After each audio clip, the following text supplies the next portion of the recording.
আসসালামু আলাইকুম রহমতুল্লাহ। নাহমাদুহু সাল্লি আলা রাসূলিল কারীম, আম্মা বাদ।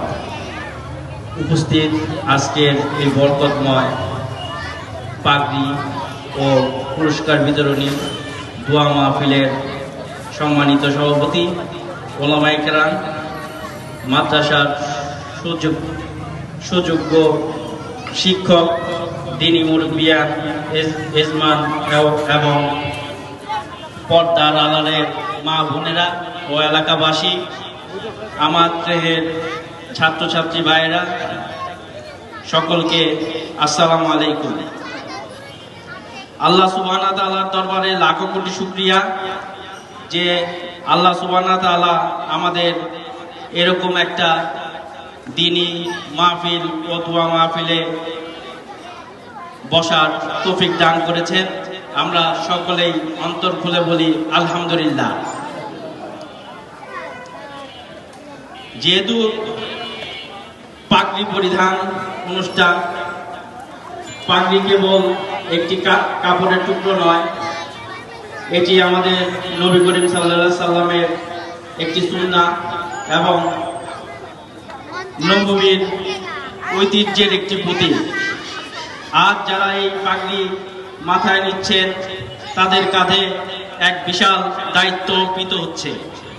এই পাগড়ির সাক্ষ্য দিচ্ছে যে আপনারা এই ইসলামের আলোক বক্তৃতা বহনকারী, সমাজ অন্ধকার দূর করে আপনারা এখন সুযোগ্য হিসেবে গড়ে উঠেছেন।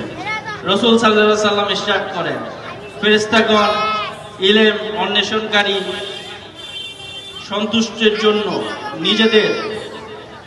ফেরেশতারা নিজেদের ডানা বিছিয়ে দেন। আজ আপনারা সেই ইলম ধারণ করেছেন, সম্মানিত হয়েছেন, সমাজ ও উম্মার প্রতি দায়িত্ব পালন করবেন। প্রিয় শিক্ষার্থীরা, আজ আপনারা যে সম্মান পাচ্ছেন তার প্রতি সার্থকতা তখনই আসবে যখন আপনারা এই অর্জিত ইলম অনুযায়ী নিজের জীবন করবেন এবং মানুষের কল্যাণে কাজ করবেন। মনে রাখবেন, সমাজ আপনাদের দিকে তাকিয়ে আছে।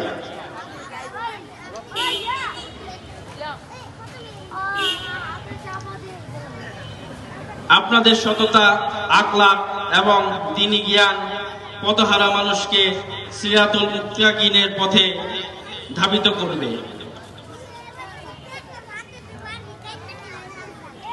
আজকের এই মাহফিলের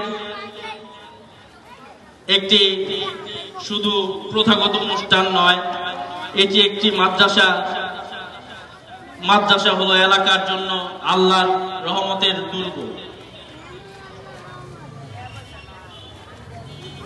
রাসূল সাল্লাল্লাহু আলাইহি সাল্লাম বলেছেন, তোমাদের মধ্যে সর্বোত্তম সেই ব্যক্তি যে নিজে কোরআন শিক্ষা দেন এবং অন্যকে শিক্ষা দেন। এই মাদ্রাসার প্রতি শিক্ষার্থীর যখন কোরআন তেলাওয়াত করেন, তখন তার প্রতিদান প্রতিটি এলাকার প্রত্যেকটা মানুষ এবং প্রত্যেকটা প্রতিষ্ঠান পেয়ে থাকেন। আমরা আজ একত্রিত হয়েছি আল্লাহ সুবহানাহু ওয়া তাআলার কাছে গুনাহ খাতা মাপ চাইব, আমাদের সার্বিক কল্যাণের জন্য দোয়া করব। আল্লাহ সুবহানাহু ওয়া তাআলা বলেন, তোমরা আমাকে ডাকো, আমি তোমাদের ডাকে সাড়া দেব।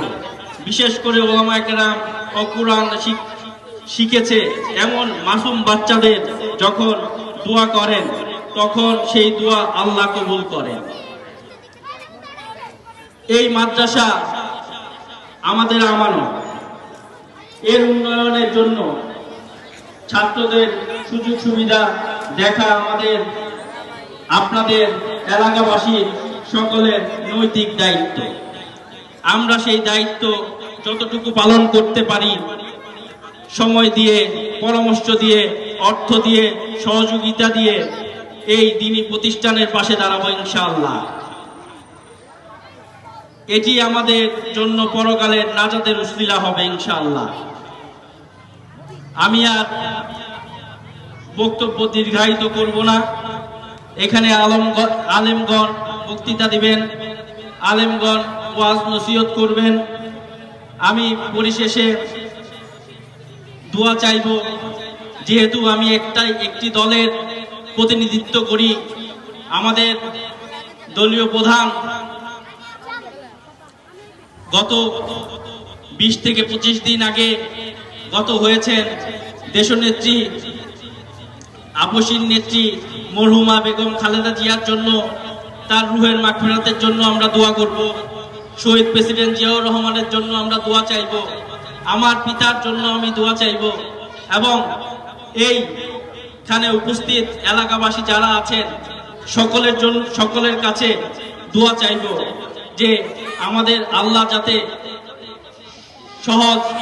সবকিছু সহজ করে দেন। যেহেতু আমি অভিভাবকদের পক্ষ থেকে এখানে কথা বলছি, এখানে অভিভাবক যারা আছেন সকলের প্রতি অনুরোধ থাকবে যে যার অবস্থান থেকে মাদ্রাসার প্রতি খেয়াল রাখবেন, সময় দিবেন, পরামর্শ দিবেন এবং সহযোগিতা করবেন এবং সকল কিছুতে তাদের পাশে থাকবেন। আমি সকলকে ধন্যবাদ জানাই এবং আল্লাহ সুবহানাহু ওয়া তাআলার কাছে আরেকবার শুকরিয়া জ্ঞাপন করে আমি আমার বক্তব্য শেষ করছি। আসসালামু আলাইকুম ওয়া রাহমাতুল্লাহ।